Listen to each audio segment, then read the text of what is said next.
지난해 12월 경기 김포시에 있는 식당입니다.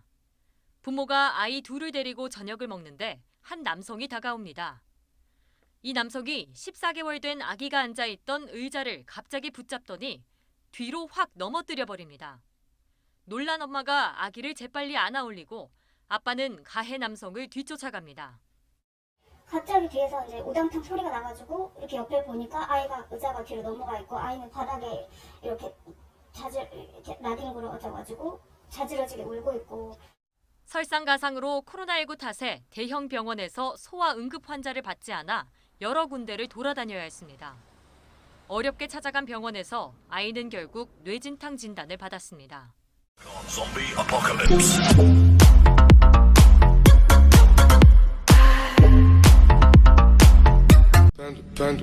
Panda. I got broads in Atlanta. Just to throw me in the family. Credit cards and the scammers. Getting no licks in the band. Legacies. 안녕하세요. 아카루시아TV 나레이터 정화입니다. 비가 조금 오기는 했지만 기상 관측 역사상 최악의 가뭄으로 영서지방과 강원도, 경상북도 등이 가뭄으로 큰 고통을 당하고 있습니다. 그 여파로 산불도 여기저기 끊이지 않고 발생하며 다가오는 무더위에 더욱더 더운 여름이 될 것 같습니다. 평소에도 수분 충분히 섭취하시고 한낮에 너무 무리한 운동하지 마시고 평소부터 건강 잘 챙기시기 바랍니다.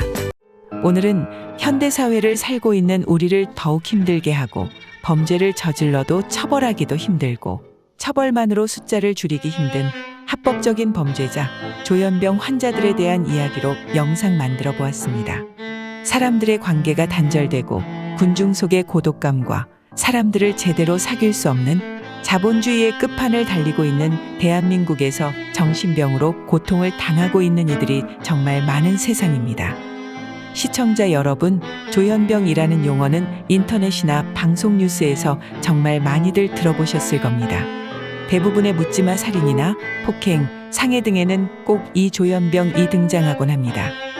이 조현병은 예전에는 정신분열증 또는 정신분열병으로 불렸으며 2011년 약사법 개정안을 통해 조현병이라는 명칭으로 통일되었으며 이는 국민들의 사회적 편견을 극복하기 위해 충분히 치료를 통해 정상인으로 생활할 수 있는 여건을 만들어주기 위해 개칭한 것입니다. 조현병의 유병률은 민족이나 국가를 특성하지 않고 대략 국민의 약 1%가 나타난다고 합니다. 그 확률에 의한다면 2020년 기준으로 대한민국에도 약 50만 정도의 조현병 환자가 있는 것으로 파악되며 이 중에 실제로 치료를 받고 있는 환자는 약 5분의 1인 10만 명 정도 된다고 합니다. 시청자 여러분, 이 조현병은 장애나 불치의 병이 아닙니다. 충분히 약물과 물리치료로 치료가 가능하며 현대의학의 발전으로 정신학 치료도 상당한 수준으로 올라왔으며 조기 발견 시 충분히 치료가 가능한 질병이라고 합니다. 헌데 조현병 진단을 받은 많은 환자들이 정신질환에 대한 편견으로 남들이 알게 될까봐 숨기고 약 먹기를 거부하고 손가락질이 두려워 병원을 찾지 않다가 더욱더 심한 우울증, 불안장애, 망상, 환청, 언어불감증, 정서둔감 등의 증상을 일으켜 분노로 표출되면 끔찍한 대형 사고로 이어지는 게 다반사입니다. 현대 사회는 고독의 사회입니다. 분명히 연인이 있고 친구가 있으며 부모 형제가 있어도 왠지 고독하며 외롭고 나 혼자 이 세상에 뚝 떨어져 살고 있는 느낌을 받을 때가 많이 있습니다. 그래서 현대인들은 누구나 다 조금씩 정신병이 있다고 합니다.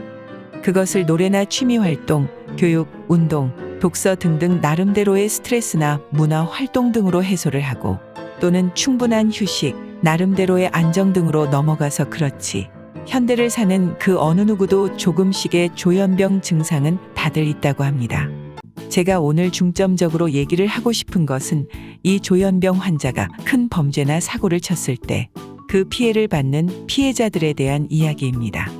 대한민국의 법정은 사회인식과 너무나 동떨어져 있고 피해자보다는 가해자에게 더욱 관대하며 살인자에게도 인권 운운하며 피해를 본 이들은 죽음보다 더한 삶을 살고 있는데 판사에게 수십 장의 반성문을 써내면 형량이 내려가고 돈 있는 자, 권력 있는 자들은 법 알기를 우습게 알고 아무리 큰 죄를 지어도 정관해오니 판사 출신 변호사 구의 미꾸라지처럼 빠져나가는 게 현실입니다. 통계를 보면 실제로는 심신미약, 조현병 등의 정신질환자들의 범죄율은 낮은 편이기는 하지만 말 그대로 정신이 올바르지 않은 상태로 저지르는 범죄라 매우 잔혹하고 잔인하며 큰 범죄나 대형 사고로 번지는 경우가 매우 많습니다.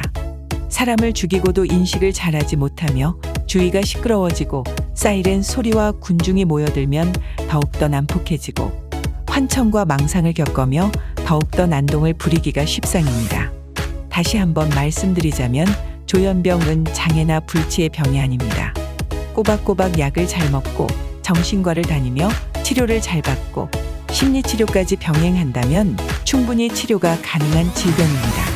다만 이 조현병 환자가 약 먹기를 거부하고 병원 다니기를 기피하고 사회의 어두운 부분으로 숨어들면 이제 더욱더 큰 대형 사고가 기다리고 있을 뿐입니다. 그러면 가장 최근의 순으로 몇몇 뉴스를 통해 우리 사회가 이 조현병 환자들로부터 얼마나 많은 피해와 범죄를 당하고 있는지 예를 들어보겠습니다.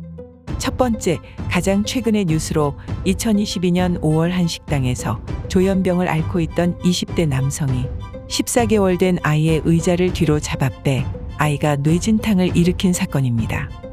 이 사건은 아주 황당한 뒷얘기도 있는데 처음에는 조현병 환자의 부모가 정신병과 양극성 장애가 있다면서 용서를 구하다가 아기의 부모가 고소를 하자 아기의 부모 때문에 조현병이 더 심하게 되었다고 맞고소를 한 것입니다. 처음에 아기가 나뒹굴고 자지러지는 울음을 터뜨리자 당연하게도 아기 아빠가 20대 남성을 쫓아가 뒤통수를 2대 때렸다고 합니다. 그것이 원인이 되어 조현병이 더 도졌다고 맞고소를 한 겁니다.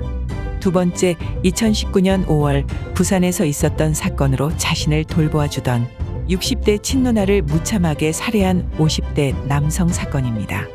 이 남성은 벌써 몇 년 전부터 아파트 여기저기를 쏘다니며 이상 증세를 보였는데 다른 지역에 거주하던 친누나가 이를 불쌍히 여겨 자신을 돌보아 주기 위해 왔다가 이런 참변을 겪었다고 합니다. 더욱이 안타까운 것은 누나의 시신이 큰 방에서 발견된 것은 사망한 지 3일 후로 이 조현병 남성은 작은 방에서 무려 3일 동안 아무것도 하지 않고 앉아 있다가 경찰에 발견되었고 바로 그 자리에서 체포되었다는 것입니다. 세 번째, 너무도 유명한 강남형 묻지마 살인사건입니다. 약 6년 전에 30대의 주점 종업원이 새벽 시간 여성 화장실로 피해자를 쫓아가 잔인하게 살해한 사건입니다. 처음 이 사건이 알려졌을 때에는 여성여 모범죄니 묻지마 살인이니 온갖 편리한 대로 갖다 붙이는 기레기들이 많았는데 이 가해자 역시 조현병으로 무려 4차례나 입원한 전력이 있었고 당시 약을 먹지 않은 지 며칠이나 되었고 그로 인해 피해망상, 환청, 망각, 혐오 등으로 분노를 표출한 것 같습니다. 이와 같이 예를 다 들지 못하도록 수많은 조현병 환자들의 범죄 뉴스는 온통 인터넷이나 방송, 뉴스의 도배가 되다시피 우리의 눈과 귀를 어지럽히고 있습니다. 가장 최근에도 부산에서 한 오피스텔 앞에서 40대 남성이 일면식도 없는 행인에게 묻지마 상해를 입혀 우리를 충격에 빠뜨리게도 했습니다. 예전에 인터넷이 발달하지 못하고 오직 정보 전달 수단이 텔레비전이나 라디오밖에 없을 때에도 무수한 조현병, 심신미약, 정신병자들의 범죄는 있었을 겁니다. 그때는 오히려 우리에게 덜 알려졌겠죠. 허나 지금은 광속의 인터넷과 실시간으로 전해지는 뉴스, 유튜브나 타 스트리밍 방송 등으로 너무 여과 없이 너무 실시간으로 우리에게 뉴스가 전해지는 세상입니다. 시청자 여러분들에게 물어보고 싶습니다.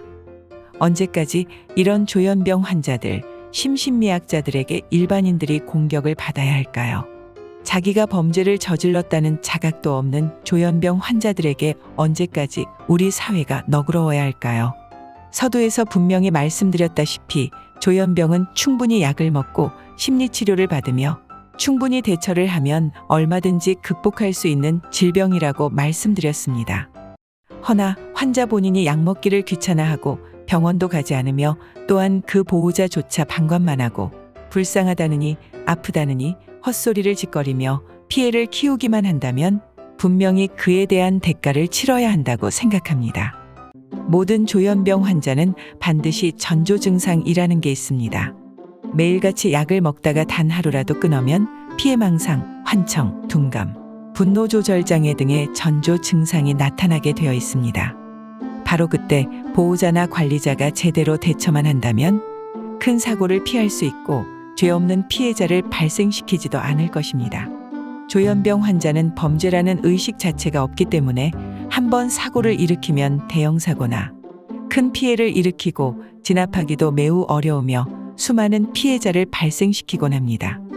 이제 우리 사회는 분명코 이런 조현병 환자들에 대한 분명한 기준점을 제시해야 한다고 생각합니다. 당연히 이들도 대한민국의 국민입니다. 국민은 누구나 치료를 받을 자격이 있고 관리를 받으며 보호를 받을 권리가 있습니다. 저는 이 영상에서 이런 제안을 하고 싶습니다. 손바닥으로 하늘을 가릴 수 없듯이 우리 주변에는 분명코 정신이 아프고 마음을 다친 이가 있으며 조현병 환자들이 존재합니다. 숨기고 가리고 어둠에 묻어둘 것이 아니라 차라리 양지로 끌어내어 감옥이 아니라 이런 조현병 환자들을 모아서 치료를 할 수 있는 전문 병원을 따로이 두어야 한다고 생각합니다. 현대 사회는 무서운 속도로 빠르게 바뀌고 있습니다. 매일같이 넘쳐나는 정보와 뉴스, 정신이 혼미할 정도로 치열한 생존의 각축장이 되어가고 있는 대한민국에서 제정신으로 살기가 참 어려운 세상입니다. 그래도 어쩌겠습니까? 아무리 치열하고 아무리 어려워도 오늘 우리는 그래도 열심히 살아야겠고 아주 작은 불씨 같은 내일의 희망 하나로 멘탈을 부여잡으며 매일매일 살아야 되겠습니다.